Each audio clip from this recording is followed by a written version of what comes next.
reconvene the April 20th meeting of the agenda of the Missouri Public Service Commission. Commissioner Stoll, are you on the line? I am on the line. Wonderful. Good morning. Good morning. First order of business is to approve the minutes from the Tuesday, April 12th agenda. Those minutes were distributed in advance. Any questions, concerns, or corrections? No. No. All right, all those in favor of approving those minutes as drafted, please indicate by saying aye. Aye. Aye. Aye. They are approved 5-0. The first order of business is in GR 2014-0231 in the matter of Laclede Gas Company's PGA filing. It's an order establishing an ACA balance. Staff had no corrections to the submission, and the order grants it, and that is appropriate from my perspective. Any questions, concerns, comments? No, sir. Mr. Chairman, this version Nope. 2. Thank you, Judge. We are voting on version 2. All those in favor of that order as drafted, please indicate by saying aye. Aye. Aye. Aye. That is approved 5-0. The second item is in order of rulemaking in the concerning 4 CSR 240-13.020 billing and payment standards. We held a hearing on the matter. Was that last week? 2 weeks? No, it was 2 weeks ago. Yeah. The 8th. Judge, do you have any comments that you wish to share? I do not. We are on version 2. Okay. I'll just have a couple. We do have a couple of changes in here in response to comments and written comments and comments at the hearing. And I believe these are appropriate. If you look at page 5, we delete some language in here. This was staff's recommendation. The language was unnecessary and could possibly cause some confusion. And second, we have a specific provision in here that requires any utility that does have a contract with a contract that would be prohibited under this rule, gives them 60 days to terminate that contract. Again, that was an issue that came up at the hearing. I think the rule makes sense. I think it's good public policy, and I also note that it should not in any way be onerous upon the utilities to comply based upon the testimony that we heard. Any comments, questions from any other commissioner? I have a comment, Mr. Chairman. No. I do have a comment. You will notice that at this rulemaking, none of these payday institutions had appeared, and because none of them have any concerns with this rule. This rule is specifically to assure our ratepayers that utilities should not promote these payday institutions. However, it does not prevent any consumer from using one of these institutions should they choose. It's just a public policy, and I think that's where it came up. And I appreciate those of us who have been in the legislature and worked the legislature understand that these payday institutions, it's not easy to ever get any language done regarding those institutions. So I think that this is just a simple clarification, and it's a matter of the public policy that we should not allow our utilities to promote them. No, I wasn't going to say anything, but I need to chime in. I've been against this from the very first time that we've discussed it. I don't think it's our role to protect people from themselves.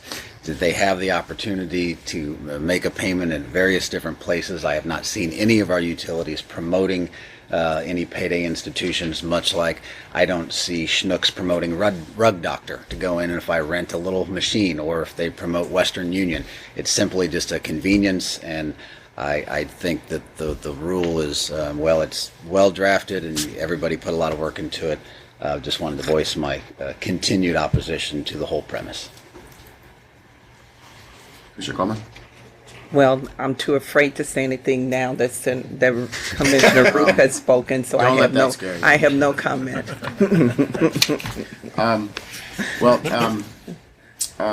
Judge, I Commissioner- think has something. I have a signature sheet that we always sign these rules. I'll just pass Okay. that around. That's final. Commissioner Kenny, I very much agree with your comments. We are in no way impeding any consumer's, ratepayer's ability to use a payday loan in order to pay his, her, or its utility bill. All we are doing is making sure that the publicly regulated utilities of the state are not doing anything so as to imply that there is state sanction or PSC sanction for payday loan activities.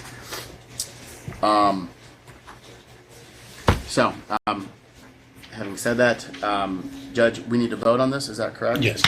All those in favor of sending version 2 to the Secretary of State, please indicate by saying aye. Aye. Those Aye. opposed? No. That is approved 4-1.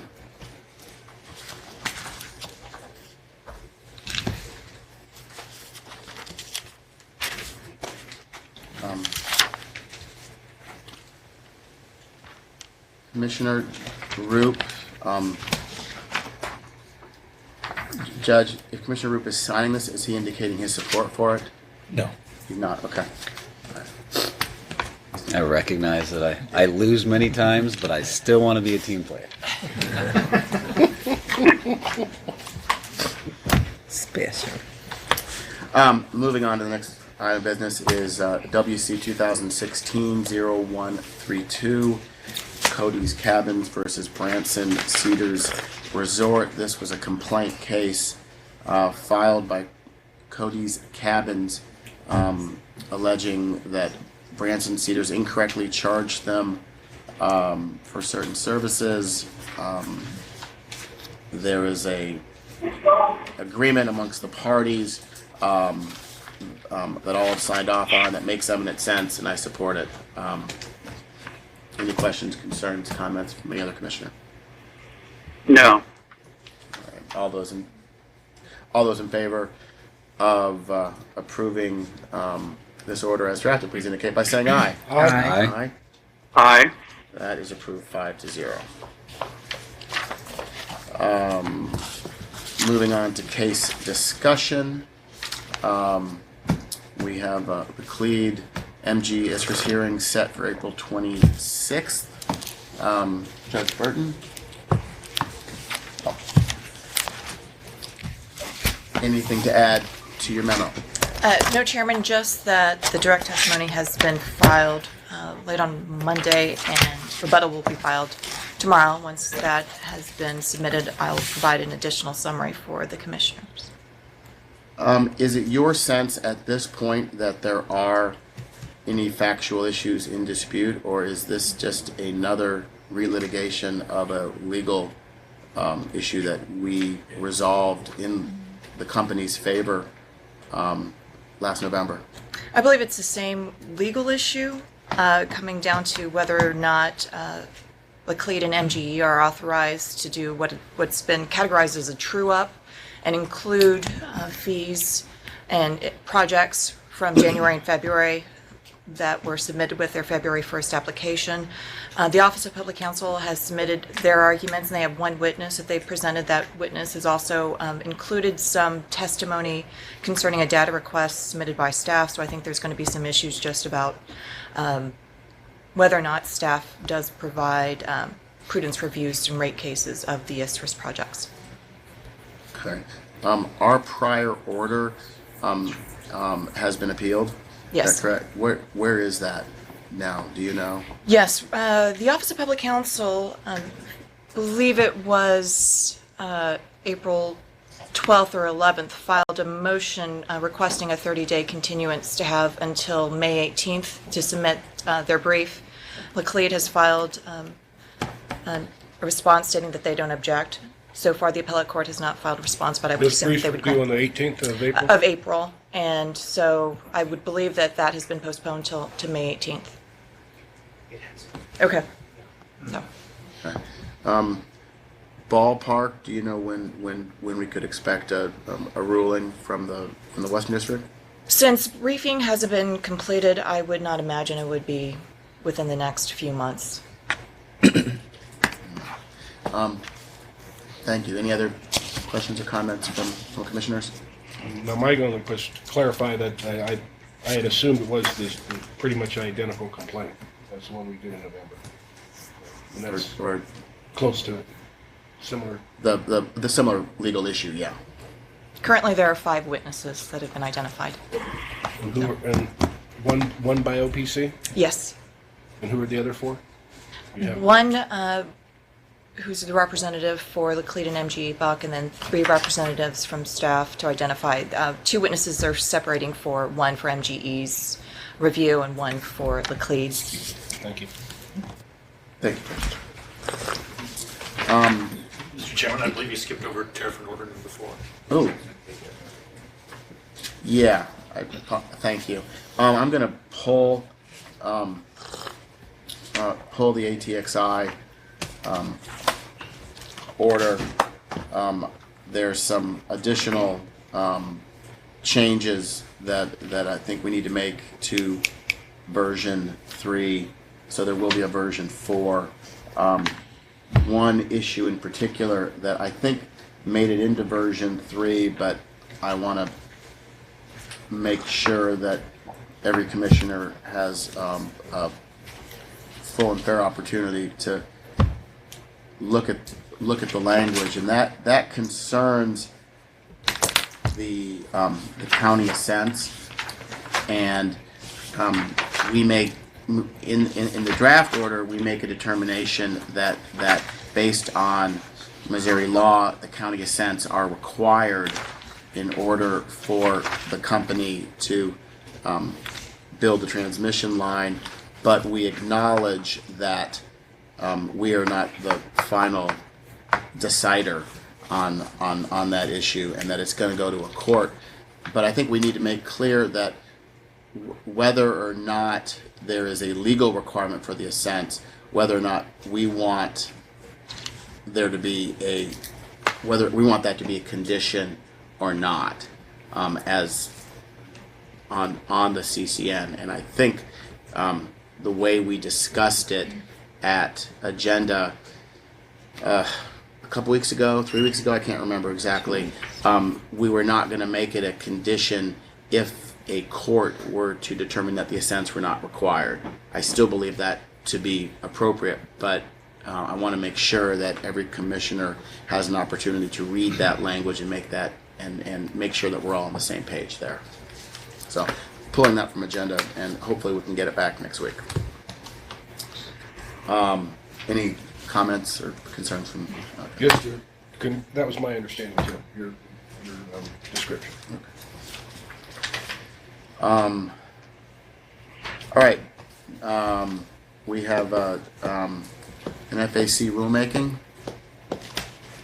issue.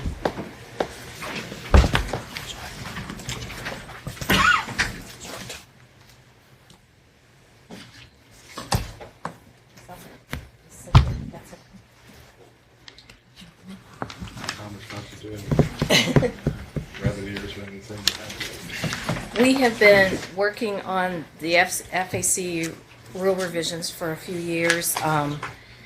We have made a lot of progress. What you have before you, I think, is as far as we will be able to go in the informal process. You have a memorandum from Mr. Gately kind of outlining what's left, and a lot of it has to do with the amount and the level of detail provided in various filings. And so our recommendation is to move the rule forward to the formal process, and we're asking permission to send it to DED. And others are here if you have technical questions.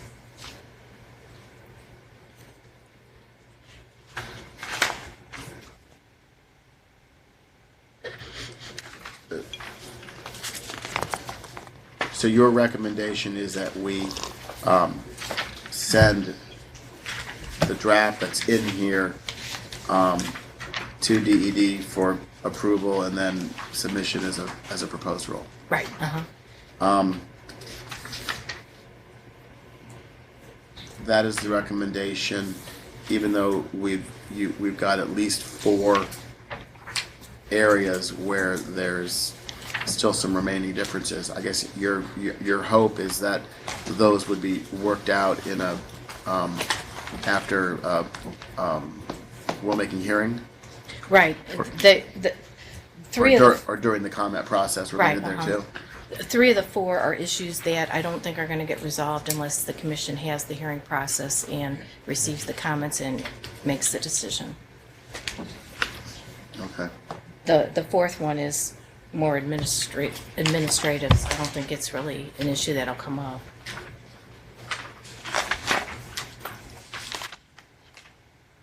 All right. Well, that approach makes sense to me. I don't have any other questions. Any other commissioner have questions or comments? Any comments? No. Thank you. I support the recommendation. Okay. We don't need to vote on that though. Just do it. Okay. Well, let's go ahead and do that. Okay, thank All you. right. Thank you. Thank you.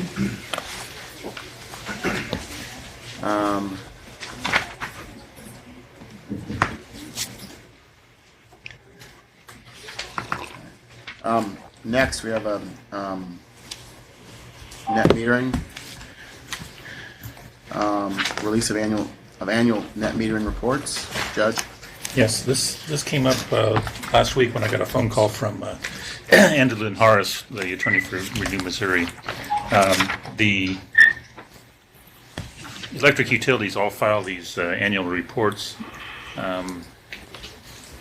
providing information about their net metering programs.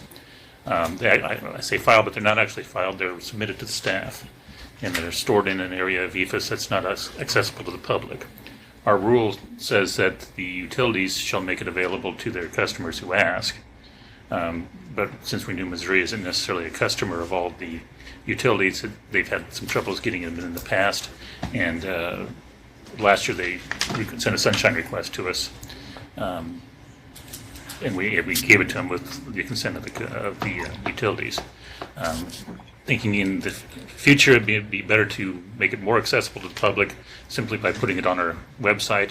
I've contacted all the utilities, the electric utilities, through council, and they've all agreed that that's a good idea to be able to make it available. So my thought on this would be that we would put a link on our webpage to those reports, which is what we do right now with our RES compliance reports, which were also filed on the 15th. Well, that makes sense. It's odd that the rule doesn't specifically either authorize or mandate that, but I think it is a good result.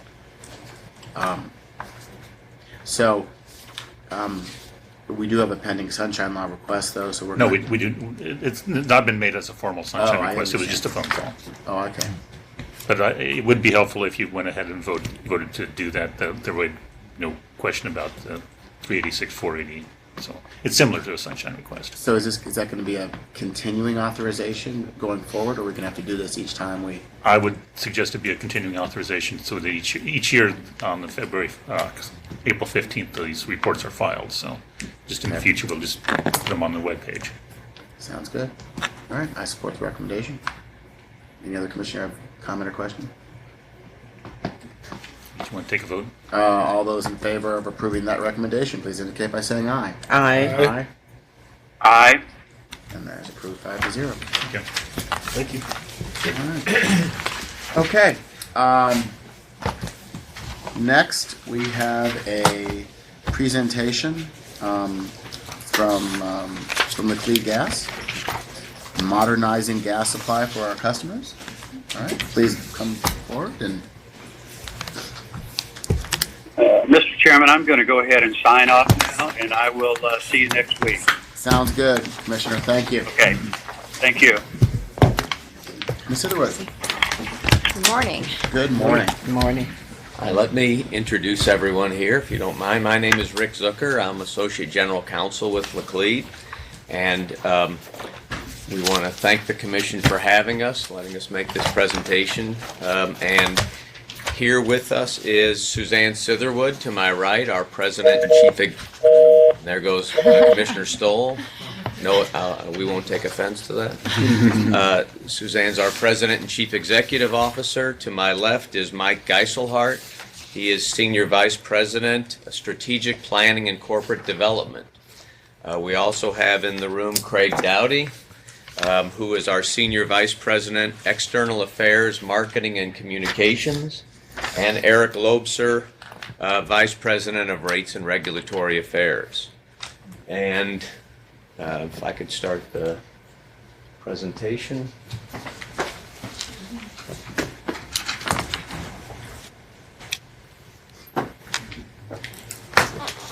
Glad I brought my iPad now. Okay. Comes in handy. It does, yes, ma'am. Let's go this way. Okay. So we are going to talk about modernizing gas supply for customers. Our agenda today, we'll start off with talking about who we are. Next, we'll go into a pipeline project that we announced to the public in February. Then we'll talk about the shale gas revolution in the gas market, including volatility and stability of gas prices. And finally, we'll bring up another modern approach to gas supply in how we acquire gas supplies for our portfolio.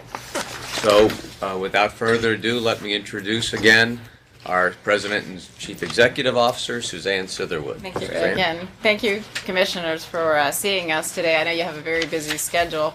I've mentioned on my visits before that to me it's being in this industry 36 years, it's very important that we keep an open dialogue and come to the Commission from time to time, just with information that we're assimilating, and that's really what we're here and about today. I wanted to start with the warm slide, and part of that reason is because sometimes I like to start, at least my conversations, with just the fact that we are a gas company, and we're here to serve our customers, and everything that we do, that's what we're focused on. We have more than 3,000 employees, and I get up every day and have different tasks that I have to do, but the preponderance of our employees get up every day and serve our customers. And I'm out in the field a lot and do talk to them, and believe it or not, when I'm driving around the city and if I see them working, I stop. They'll tell you this. I'll stop and get out and chat with them because they get up every day with this promise, no matter what the temperature is or what the conditions may be. And so it keeps me grounded. It keeps me rooted because they're there to serve those customers. Which, if you go to the next slide, it's a little bit about customer, but I want to back up from the customer piece a bit and then move into it. We are, like I said, a gas company at our core, and we do serve over 1.56 million premises. We talk about those in terms of customers, but I like to talk about that number in terms of premise because there are people that live inside those quote premises, be it a home or a restaurant or a dry cleaners or an industrial site. And sometimes we go to a place that on average we think of a customer on average. And so part of what we're about and part of our conversation around Spire is really starting to think about on average, customers aren't average, and you were talking about some of that earlier. Customers have certain different needs and desires depending on their set of circumstance, and that could be inside of a home, it could be inside their business, and part of what we're working on and a part of what Spire's about is doing a better job using technology and using data and using our broader footprint to get that deeper understanding and improve our service levels.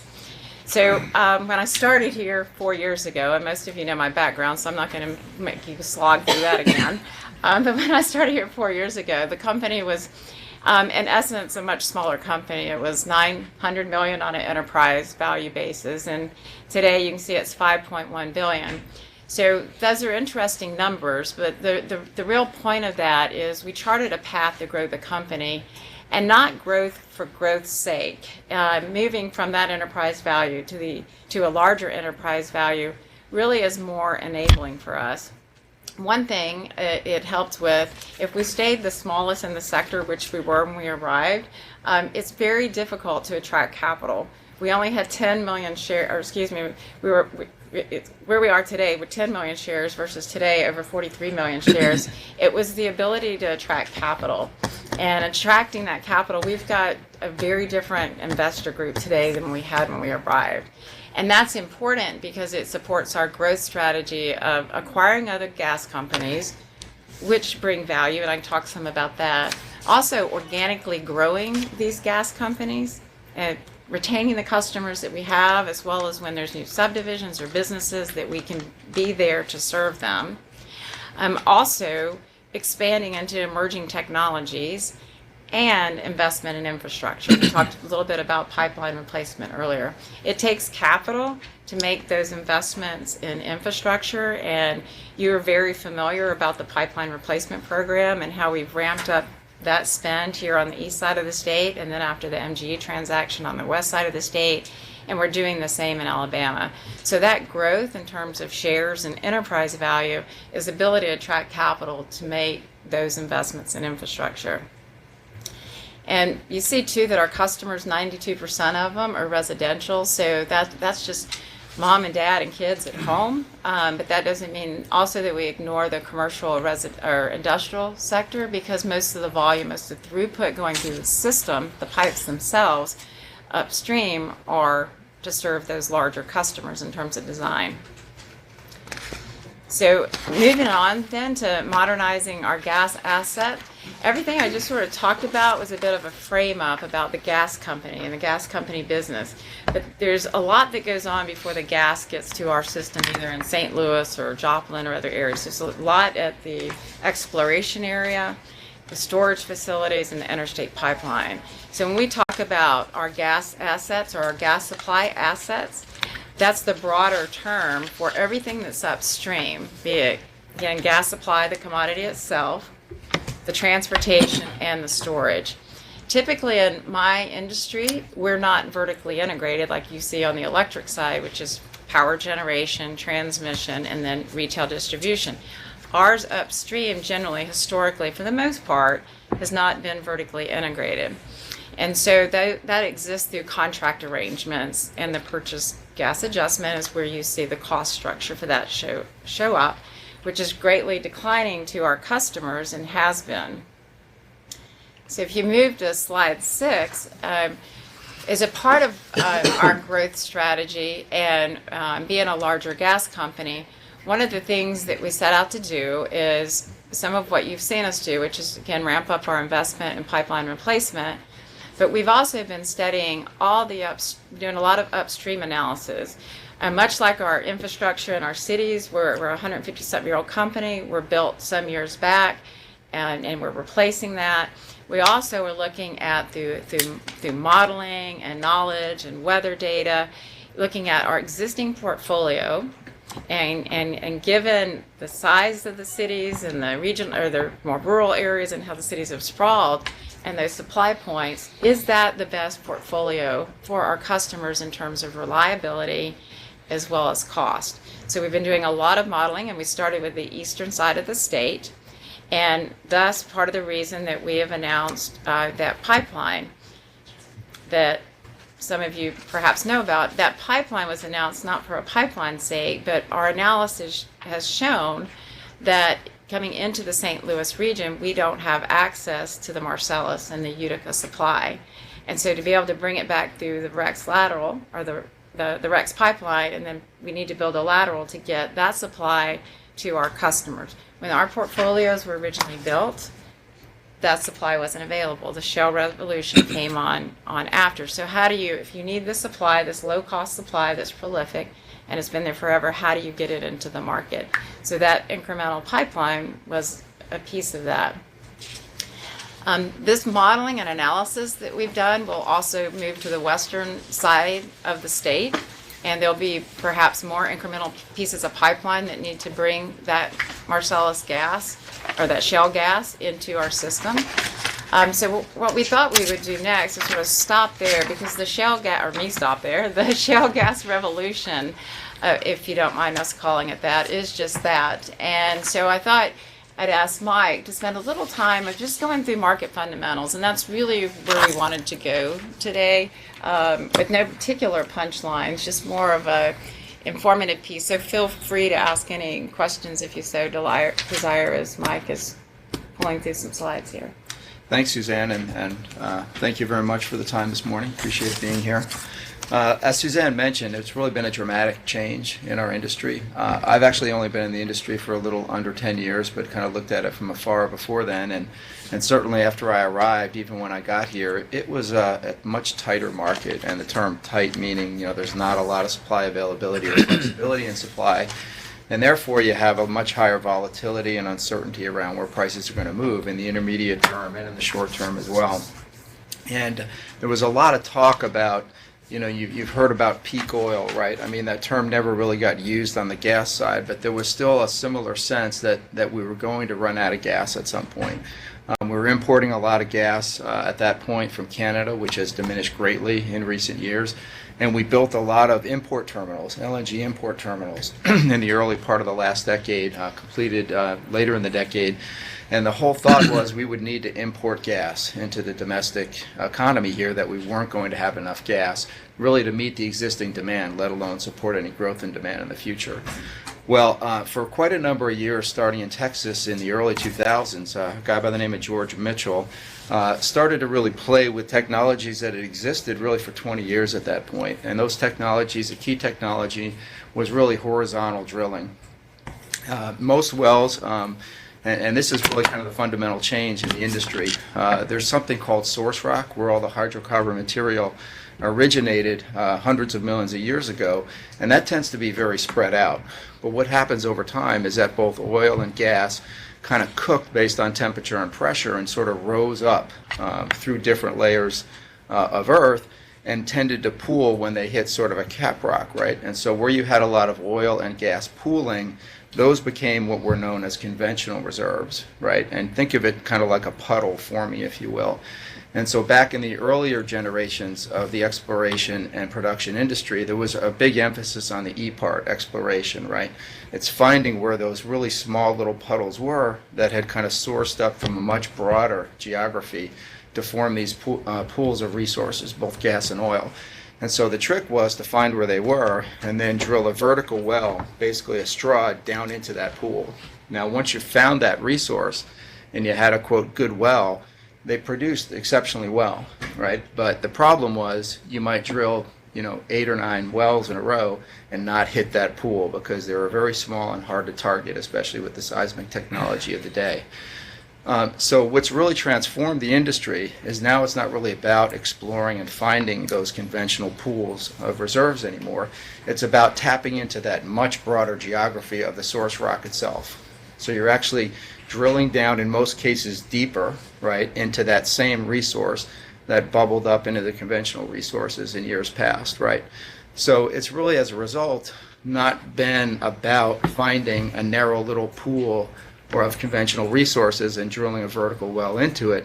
Now you can drill horizontal wells and sort of get contact, if you will, with kind of a broad area, if you will, of this source rock. And that's really what unconventional resources are. And so what that's resulted in is a situation where now everybody knows where the source rock is. Everyone's known what the source for the conventional reserves have been for 50 years, but now it can be accessed with a high degree of probability. And it's really more a function of being able to drill enough horizontal wells with enough length in the horizontal lateral to be able to get contact with the source rock to pool enough of that gas much deeper in the ground and then bring it up. So as a consequence, you don't really have dry holes anymore. Every well that you drill, it's really a matter of whether it's going to produce within a relatively narrow range or not. And so you combine that technology evolution with fracking, and that's really dramatically sort of moved everything forward, because now when you drill these long horizontal laterals underground into this wide area of source rock, by sending the water and frac fluid in, you can loosen up, if you will, okay, all that gas in a much wider area around that wellbore and around that lateral. So you can increase greatly the amount of gas that will flow into that wellbore.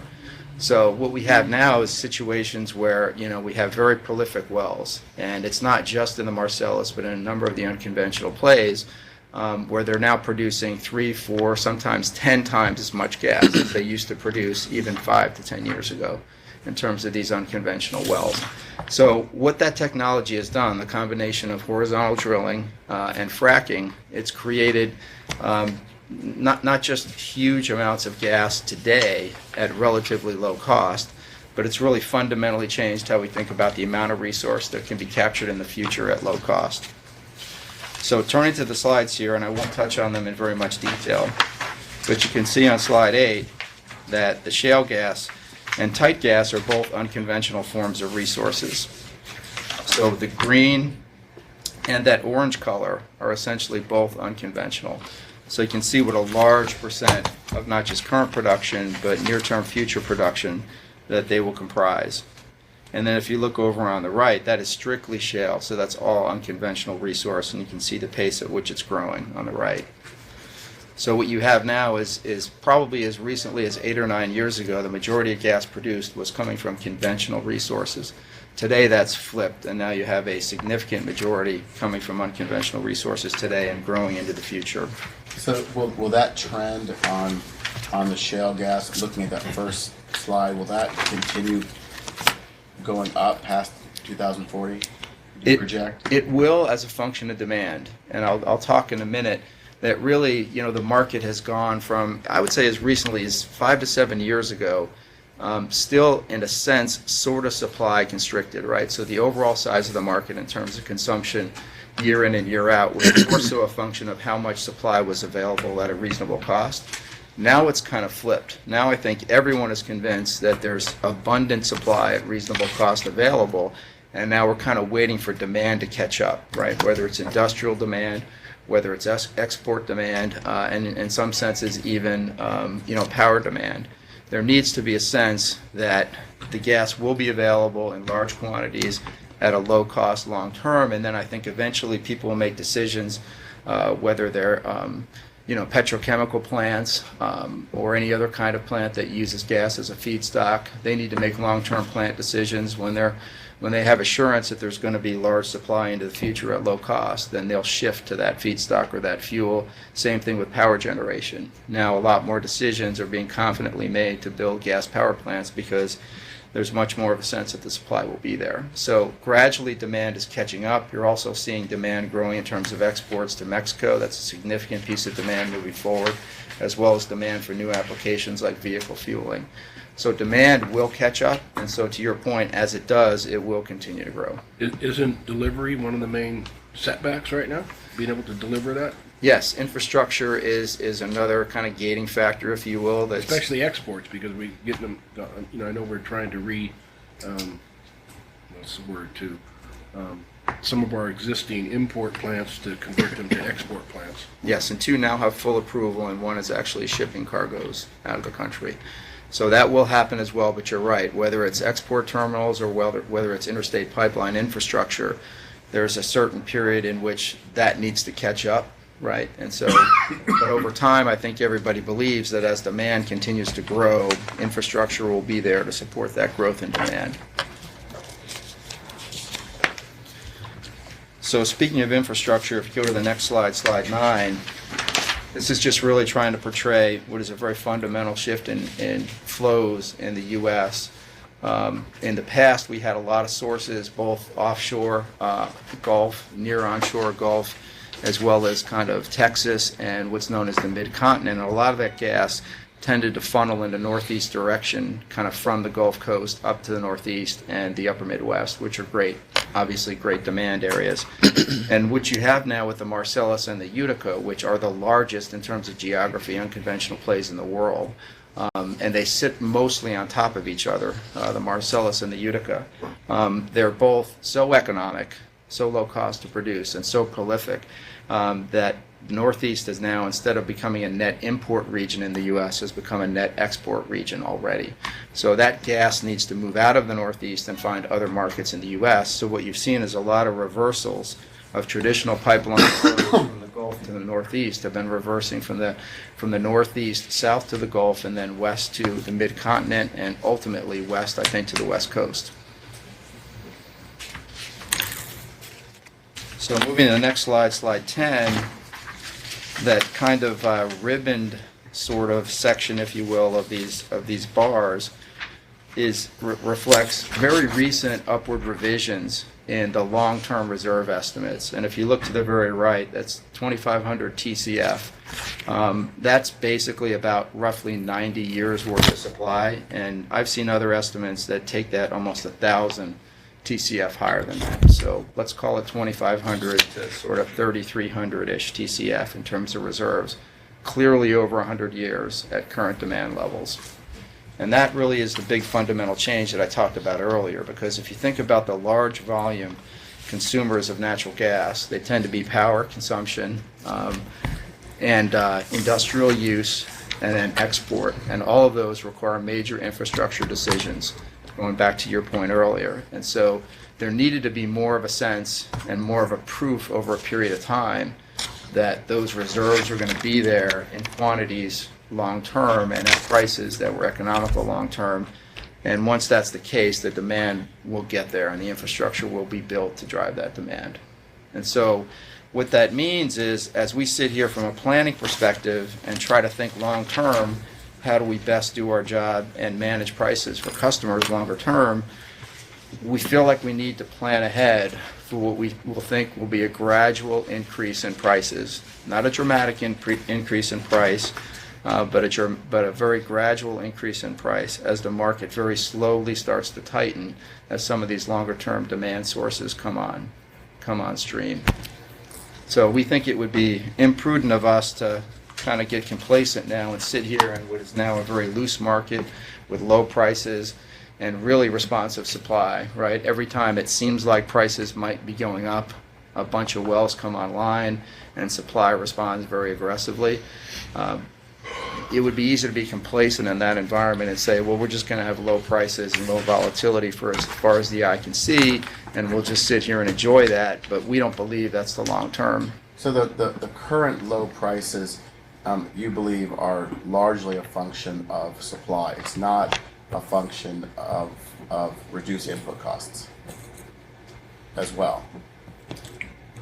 I mean, When you say input costs, well, the cost to extract compared to my understanding is, and I think you said this, is that the cost to extract this new supply is significantly less than the cost of extracting, I'm blanking on the word that you used. the conventional resources. Conventional. Yeah, and So that's true. So is that also affecting the low price now, or is it mainly just the supply that is?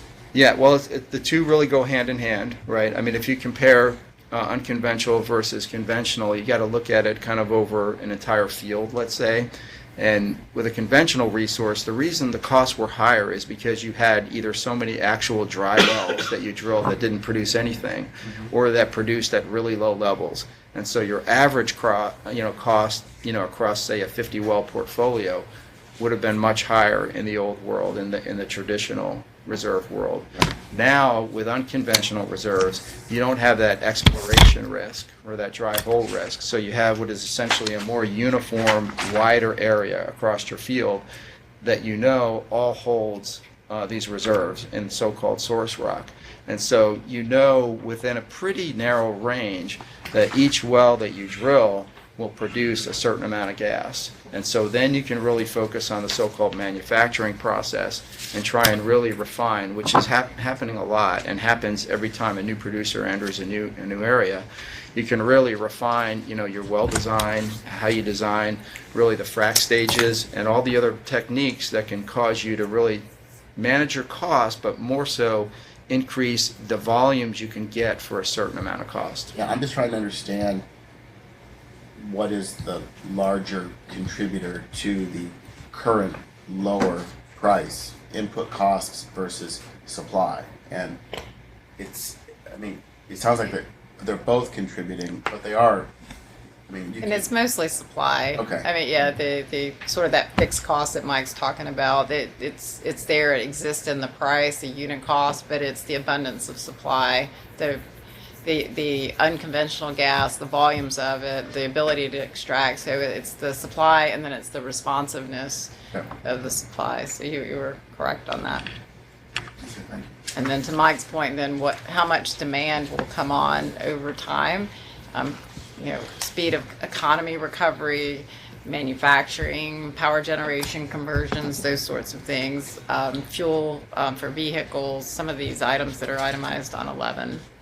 And as we go forward, will those input costs remain roughly the same, or will they at some point begin to go up a little bit? That's it. I mean, and you can enumerate on this if you like, but it's a great question. I think some of it depends on, does technology change to make it more efficient? So that would be on the plus side. On a negative side could be, what if anything federal regulations will do that could create more costs? And I'm not saying that's a bad thing. I'm just saying it's a reality of the cost structure, which is your question. Mm-hmm. And so there's pluses and minuses to that question. But regardless, because of the commodity, to your point, the commodity piece itself, the fuel itself, is low.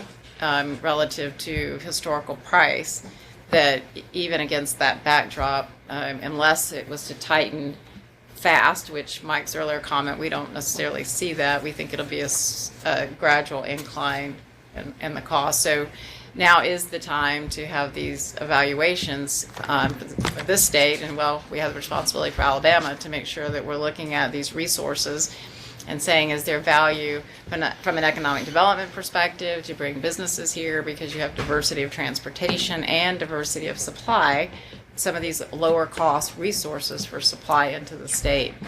So it's at the individual consumer level, but it's also in terms of creating an upside from an economic development perspective for states to have transportation services and the diversity of supply into these regions. Cost inputs will be much more stable, I think, in terms of how much they change versus the market prices, which can jump around. Slide 12. Haven't our reserve capacities estimates gone up every year for the last 7 years? They've been revised up every year. Your numbers, my numbers I've seen recently is 130 years of reserves. Yeah, absolutely. There are definitely estimates out there at that level. And most of I've seen the projections of costs going to be pretty stable for the next 30 years. But you're dealing with states like New York who prohibit fracking, and other groups and environmental costs and what goes forward, right?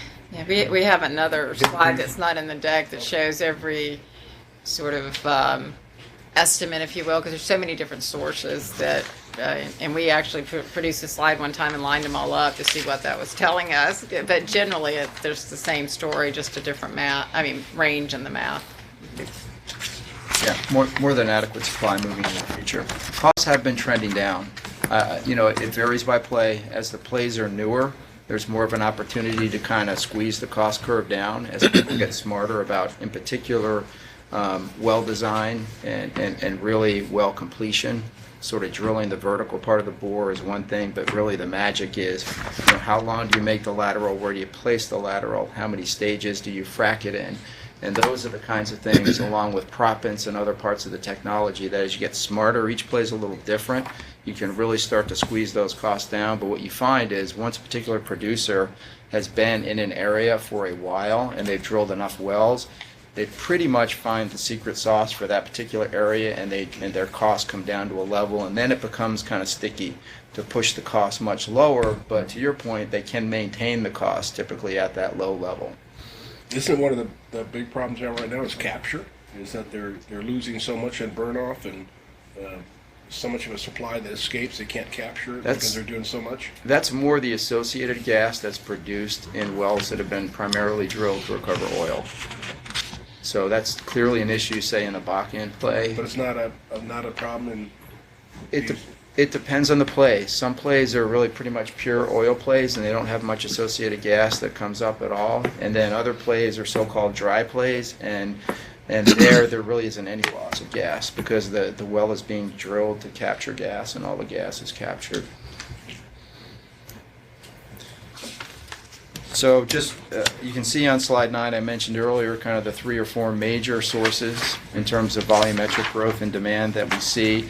And we think it really is that increase in demand, which has fundamentally been driven by this view of abundant, long-term, low-cost supply, will ultimately and gradually drive increases in demand, which we think will then in turn very gradually tighten the market and result to higher prices incrementally in the future. So if you move to slide 12, you can kind of see here graphically what sort of happened as a consequence of this whole shale revolution.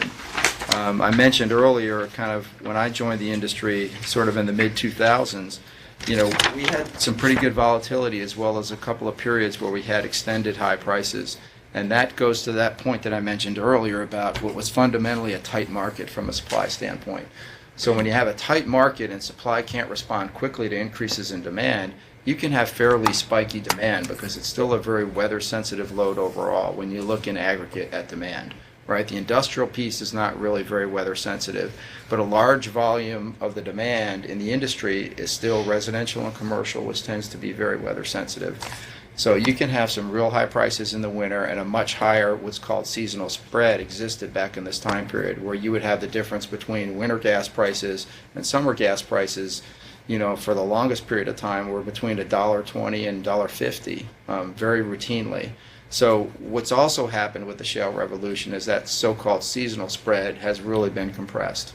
And so now it's not uncommon for that to be more in the neighborhood of 40 cents, 30 cents, somewhere in that range. So the bottom part of this chart, again, just makes the point that I mentioned earlier. There's different sources, lots of different projections about what's going to happen with nominal prices moving forward. But the commonality is that everyone sees them going up.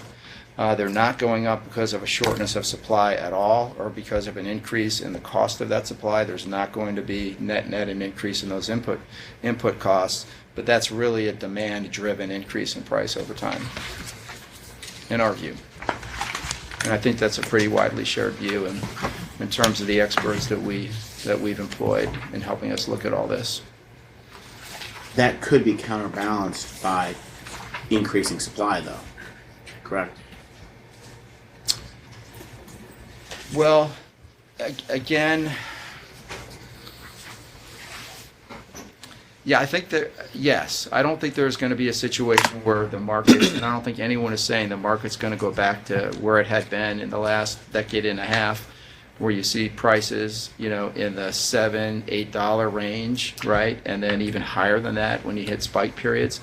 I think we're now more in a range and more of an argument about long-term on a nominal basis. Our price is going to be kind of in the $4 to $5 band, or maybe in the $5 to $6 band, that sort of thing.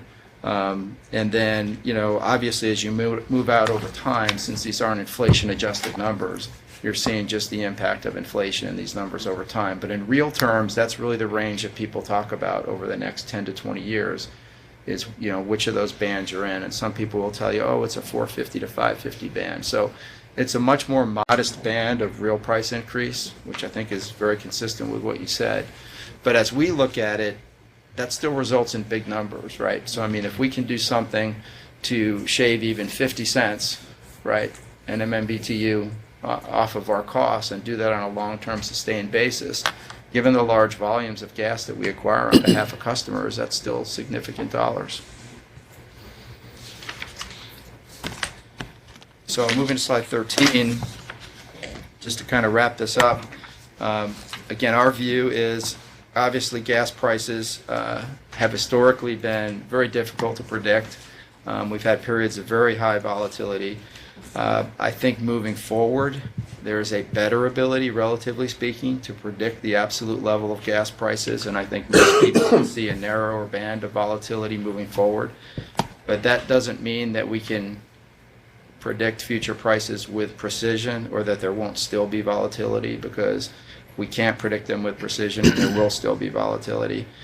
And then moving to kind of what our options are here, you know, we've put a fair amount of investigation. We don't have all the answers yet into what some more creative ways might be to sort of manage that risk longer term.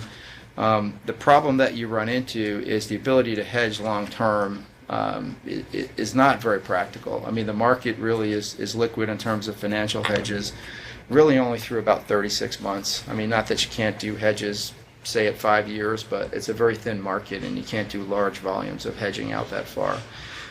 So it becomes, and the bid-ask spreads become much broader, so it becomes more expensive when you want to hedge out in a thinner market like that. So it's not really a great option sort of in the financial hedging market if you really want to try and look out and do longer term planning and say we're trying to establish, you know, some price stability over, say, a 10-year period or a 20-year period. You can't do that really effectively in the market as it exists today. And even if you do employ financial hedges, that's really only kind of part of the story, if you will, right? Because that's really hedging what's happening at Henry Hub, which is more of a broad sort of average index for the country.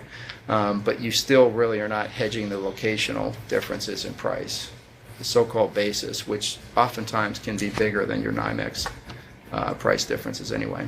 Do you see long-term gas price hedging changing any time in the near future? Or is the way you described it what you anticipate being the case? Yeah, for a while? I think actually there's not likely to be any improvements in the options for hedging moving forward, because the way we think about it, if prices were going to be as high in nominal terms and as volatile as they'd been before the shale revolution, that would have been more of an incentive for the markets to create better hedging vehicles. Now, without that, there's probably not as much of an incentive for the market to kind of create. Or as much of a need. Yeah, exactly. And so we kind of look at that and say, you know, if we're going to do it, we probably need to figure out another way to do it, a way that we can have more control over and not be dependent on the market. And so that's where we've started to explore, and we've talked to other utilities that have done this at varying levels, and we're trying to get smarter about how we can kind of move to a different approach. And obviously not for our entire, you know, portfolio by any means, right? I mean, we do it very incrementally and would only look to blend this sort of an approach in for a relatively smaller part of our overall gas supply acquisitions. But we think it's an interesting time to look at those sorts of things because, you know, gas prices are low now, and I think as everybody knows, when gas prices are low, the value of the producing assets is also low, right? I mean, there have been a lot of producers that have gotten into financial difficulty over the last 6 months, even the last year. And so asset prices are very low. So now would be a pretty opportune time if you were going to invest in gas producing assets to do it. So that's the other thing that's appealing to us right now and looking at that as an option. And other utilities have done this. They've put various structures in place, and there's really a wide range of structures you can employ. And I think the key thing is really to be able to establish that longer term stability in price that we really can't do in the market. So you would have the ability effectively to do 10 or even 20 years or a little longer price stability type approaches here, and you do that because you're no longer really trying to hedge or fix the price itself. What you're really doing is owning the asset that produces the commodity, so therefore what you're really focused on is your certainty and your control of the cost of producing the gas. And if you're an owner and you have a very good understanding of those assets and the fields that are being drilled, you can get a lot of comfort around what those costs are going to be. And that kind of goes back to what I mentioned earlier about the difference between conventional and unconventional and why I started there. You know, it really has become a manufacturing process. It's really not the E&P business, not on the unconventional side. It is truly manufacturing. You know the resources there, you know how to access it, and you're really just trying, like a good manufacturing plant, you're just trying to tweak your process and tweak your design to just incrementally increase your cost and or the amount of gas you're getting for a certain amount of cost. And you can get a pretty high degree of certainty as to what your cost is going to be on a per unit produced basis. And so that is, in our view, an interesting way to effectively hedge on a cost basis what we're doing, easier than we can do on the pricing side. Because in the current environment in particular, you know, we will get quotes and have a little bit of a sense so far as to what a producer would do, say, for a 10-year fixed price deal. But in the current environment, they're going to put a big cushion in there to say, hey, I think prices may be higher 5 years out, so the price I give you today for a 10-year deal is going to be a lot higher than today's prices. So we think it's a good environment within which to sort of shift to at least a part of our portfolio to be more kind of cost-based, if you will. Question on that.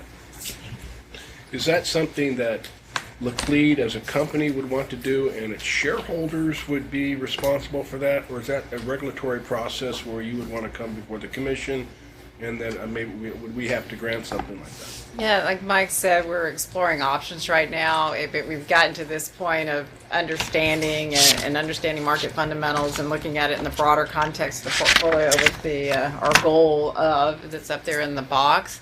And so we're now looking at other gas companies to see what they're doing, the construct, what the regulatory construct and so forth looks like, to start bringing back proposals. And as Mike said, we're not thinking about this in terms of the entire portfolio substitution. Sure. It's really in the context of, as I mentioned earlier, our modeling and our analysis and how to diversify, create more certainty. If you look at, like Mike said, low duration curves from day 0, coldest day, to 365, the warmest day. In St. Louis, it's cold and it's peakier, and then it falls off. Kansas City's colder, longer, more durational, residential heating loads versus manufacturing year-round. So in the context of the way the gas is used, we're looking at options, and that's some of what we want to continue to investigate, come back to you, have more discussions, and start framing up solutions to the very question that you asked. My question isn't positive or negative one way. I'm just curious. I just don't know how that process would work. We're seeing other utilities come to their commissions and ask for approval for these they're pretty innovative approaches, notwithstanding the fact that we did it in the 1970s here. But I just know some commissions in the past and utilities, that there's been questions of whether a utility was prudent in their hedging and things like that. I think if the risk is being taken, that it's should be beneficial for all. I understand. As far as my curiosity, is the company just going to do something? The company does something like that, they should benefit from it, from my standpoint. So, but you've answered your question. You're just looking into all the different ways. Looking at the options as it relates to the portfolio, and do want to bring options back with the analysis. And I think I've mentioned it before, we don't like to bake the cake, put the icing on it, and then come back and say, here you go. So it's a bit of taking the journey, and that's why we thought this would be a good stopping point, just to get through some of the market fundamentals, touch on a little bit of what other states are doing. Mike and his team with regulatory and others are working on some of the optionality, and then quite frankly, every state's situated differently in terms of pipeline infrastructure and supply basins and customer usages and those sorts of things. What would work best here is different in Alabama. And so we didn't want to perceive that it would be one size fit all. So starting with the fundamentals, and the fundamentals based on the usage in the state is step one. But that's the next question. But we would be very focused on whatever asset we kind of targeted to have a discussion about, and whatever structure we put that asset ownership in. The key focus would be, how do we manage the production risk, right? Going back to what I said before, if this is about cost and low cost and certainty of cost, we'd want to get really comfortable with the area that we would be drilling in, or the areas that already have producing wells, right? And probably it would be a combination of the two would be the right balance. So you'd want to get very comfortable with what the existing wells are producing or are likely to produce in the future, and then what any new wells would produce over time, and then what the cost would be involved in completing those wells and producing out of those wells over time, so that we would know over a 10 or 20 year period, here's the total volumes that we would expect to get, here's what our total costs are, so that we would have a cost per unit. And then we would be very careful about how much variability is there likely to be in terms of the quantities produced and or the costs in the future, so that we would be able to bound what the cost per unit is. That's really would be a key focus in all of this, because that's really the objective, is to be able to get some certainty and stability around an attractive level of cost. So are you talking about Laclede owning the assets, owning the mineral rights, doing the drilling and owning everything, or are you partnering with a company that already drills and you have a full partnership where you share all the risk and you own the asset, or is it a partnership where you have just the rights to the gas if found and you provide the capital? How are you looking Yeah, at? those are the various scenarios that we need to sort through. What I can tell you is it will, which we keep mentioning, vertical integration, it will look more vertically integrated in that there will be some structure as Mike described. And sitting here today, I don't know because we haven't gotten that far through the scenarios, but that is some of what we'd bring back. And we are, like I said, studying other states, but it would look more vertically integrated in the sense of some type of ownership in the terms that Mike just described. And would you be owning as or partnering or some with existing drilling companies that have experience in this, or is this Yeah, we're going to create our? From an operating and maintenance of the sites themselves, we're not on the E&P side. I think I mentioned when I started that we're a gas company and that's what we do. So from a actual operating the sites themselves, yes, there would be a partner or operating agreement. I'm not sure how that's structured. So it would not be, quote, Laclede owning and operating those facilities themselves. That's a different competency than those 3,000 plus folks that I mentioned that come to work for the gas company every day. Right, and what I would say in earlier years, actually before Suzanne's arrival at the company, we did spend a fair amount of time as a company exploring investing on a non-regulated basis, actually, in some upstream assets. And so I think we've got some expertise that we've developed within the company. But to Suzanne's point, I mean, this would absolutely be done with a partner. And we would be the non-operated partner, right? So we would have no operating role whatsoever. So in all likelihood, what we would probably land on is what's called a non-operated working interest in the industry. So to your question, in that event, if that's where we land, we would have sort of a complete economic ownership in the mineral rights and in all the existing future well locations and the assets and the wells that are in the ground. But we would not be the ones deciding where and when to drill the wells, how to design them, or operating them. And we would focus really hard, and have already, just by virtue of kind of our interaction in acquiring supply so far for both the non-regulated entity LER and the regulated companies, we have relationships with a lot of producers already, and we have a pretty clear sense of which producers we think are smarter than others, which ones have better sort of approaches, better internal science, if you will, better rock science internally, and some of them just do a better job of building wells and producing than others. And so we'd want to align ourselves with kind of best of breed in terms of somebody you think is really good and someone who's very stable financially, since this would be a long-term deal.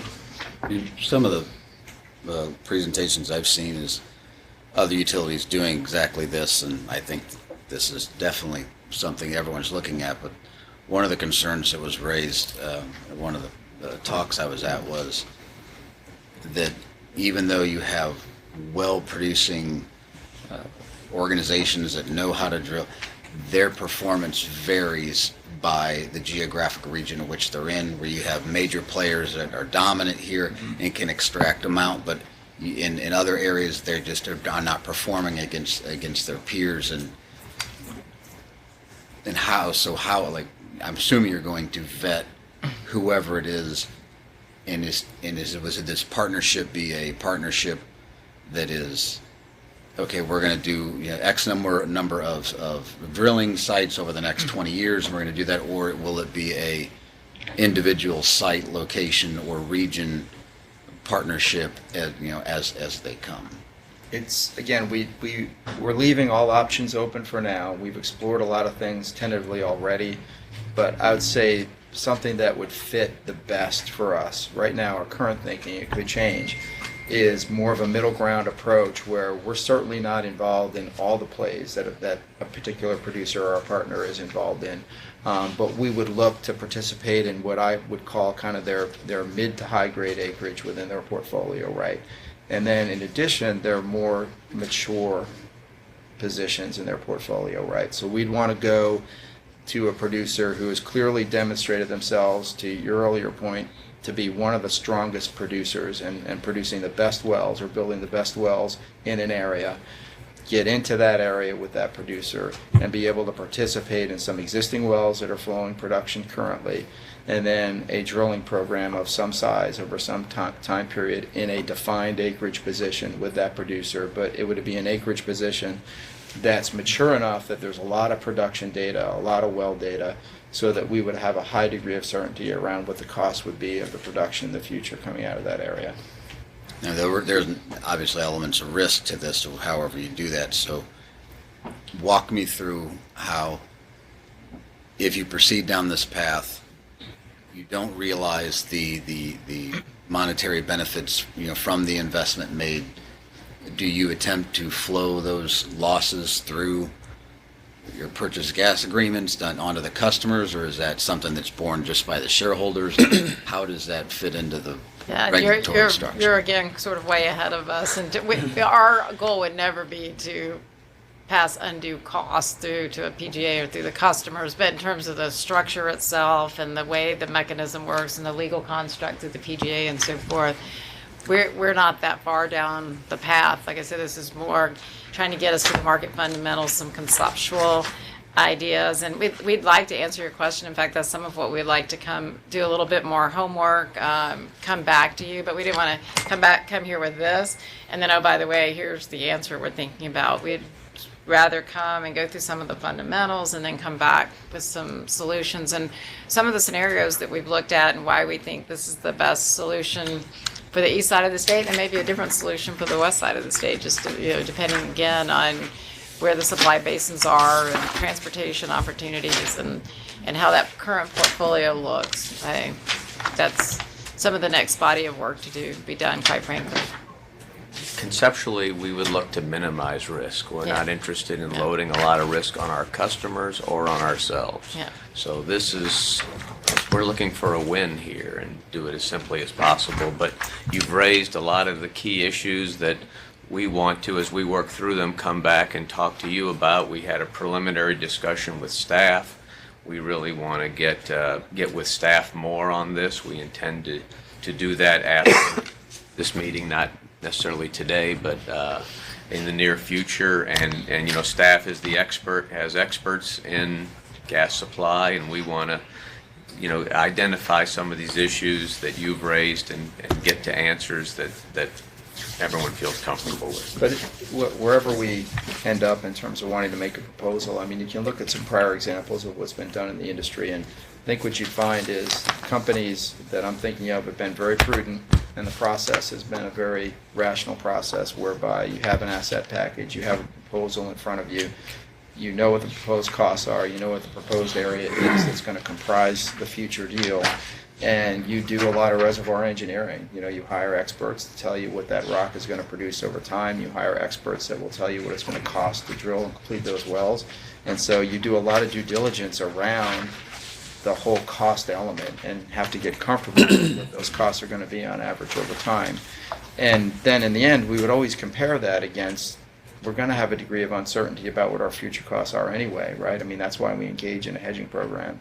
And the hedging programs, A, they can't go out 10 or 20 years, and B, they're not cost-free, right? I mean, it costs money to engage in a hedging program today in the market, and if you don't engage in a hedging program, or the extent to which you don't, you're bearing risk anyway, right? So it's not a risk-free, environment in general.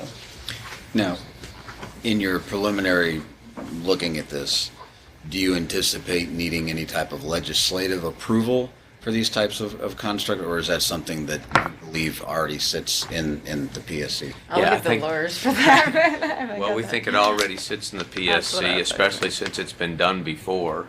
In the 1970s, the commission approved it. There hasn't been any changes to the statutes to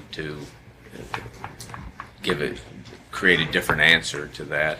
And I think our job is to acquire gas supply, and there isn't there's a wide discretion in how we do it. So we think we can do it. You can approve it. So you want to become more vertically integrated, and the electric guys want to become less vertically integrated. No comment. Vertically integrated light. No. Well, like I said, our main focus is everything we've talked about, to not let this opportunity go by if there indeed is value. Because we do think it's part of our responsibility from a customer perspective, like I started with, of not to stop at the city gate, but look all the way up to the supply basins, because that generally is about 60% of the customer's bill. And there tends to be a sort of a myopic look on the quote cost of service, which is our O&M cost. And then there's a capital piece that's for the gas company. But then there's that 60% that sits upstream. And we feel like we have a strong responsibility back to the customer to look at the upstream cost, and are there some more modern scenarios of how to bring those lower cost options to customers over time. I guess it'd be easy to ignore it and say it's history and everybody likes what it's been, and sometimes not liked when it was volatile and high prices. And so again, for us, we feel like we have a responsibility to look at that 60% of the bill and look at some of the market fundamentals and what options, which we don't necessarily have a clear line of sight to today, but what options are there for customers. But we appreciate your time. We know we probably exhausted your calendar there and your clock, but so thank you for your time and Thank you. questions. So. I did one quick question. What is the status on the lateral pipeline in terms of when you believe it'll be operational? Yeah, so from a status perspective, the last that we reported publicly is we were doing further investigation in terms of ownership and what the construct of that would look like. We're getting closer on making an announcement about that, and so in the very near future, we'll be able to tell you what the ownership structure looks like, as well as the specific timing. We've been talking about sort of a 18-19 timeline anyway in terms of end use, and the bullets that are on the slide, estimated cost, but that data and numbers will be refined when we announce publicly. We haven't disclosed any more than we've disclosed on the slide, so if I say too much, especially given the environment, I'd have to go make an SEC filing real quick. So I don't want to necessitate that. Yeah. Well, I very much appreciate the presentation. I think you're laying out what seems to be a very rational corporate strategy. Appreciate the update, and please don't hesitate to come back when you want to continue the discussion. Thank you very much. Thank you. Thank you. Thank you. We appreciate your time and attention very Good to much. see you. Thank you. Very good to see you again. Take Thank care. you. Yeah, hope everything's going well.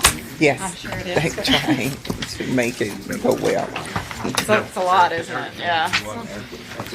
Yeah. I think it took me 20 years, and I'm about to go into year 37. And you're only so- 2. Commissioner, good to see you. Hey, good to see you again. Thank you. Good to see you. Thanks, Greg. All right, let's quickly turn to scheduling.